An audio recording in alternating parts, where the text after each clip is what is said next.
Abuya Ahmad Bustomi atau Abuya Bustomi si santri Pandeglang Banten yang sakti pada masanya. Abuya Bustomi Mubalik Kondang Banten yang satu ini selain terkenal dengan ilmu agamanya yang tinggi.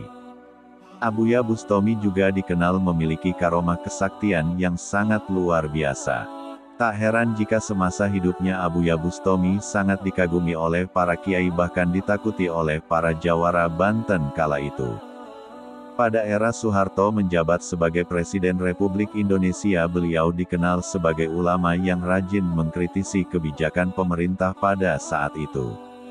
Sehingga tak heran sering sekali terjadi perselisihan antara Abuya Bustomi dengan prajurit Soeharto. Berikut beberapa karomah Abuya Bustomi terkait perselisihannya dengan pemerintah kala itu. 1. Air sawah di Jampi menjadi bahan bakar bensin. Pada era Soeharto berkuasa, Abuya Bustomi berada di luar pagar Soeharto. Beliau mendukung partai berlambang Ka'bah yang berasal dari Islam yaitu P3.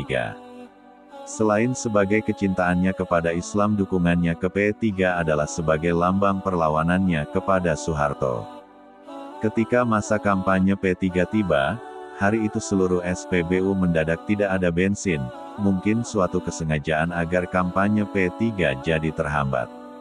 Panitia mulai bingung padahal kemarin ketika kampanye Golkar semua SPBU tidak ada yang kekurangan bensin.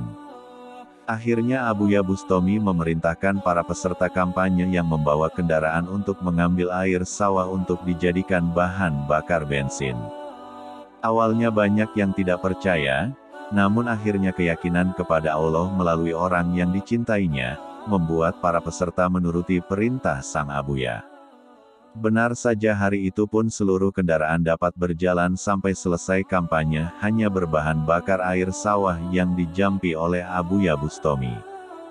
2. Membelah diri menjadi 5. 3. Abuya Bustomi di dalam penjara. Beberapa kali Abuya berurusan dengan pihak kepolisian karena membela santrinya yang menghadapi masalah.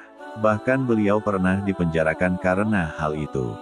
Dihikayatkan pada awal tahun 90-an ada santrinya yang dipukuli oleh kondektur sebuah mobil bas.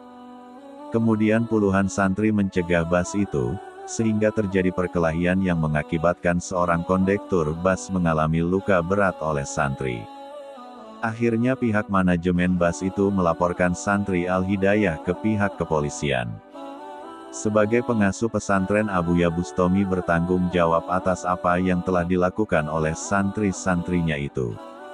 Beliau pun ditahan di kantor kepolisian, namun sungguh menakjubkan selama proses hukum itu berjalan.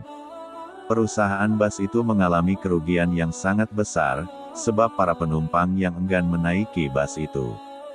Karena takut kualat kepada Sang Abuya dan memang di sisi lain pun, banyak bas itu dari perusahaan itu yang mengalami berbagai macam kecelakaan. Allahu a'lam bishawab.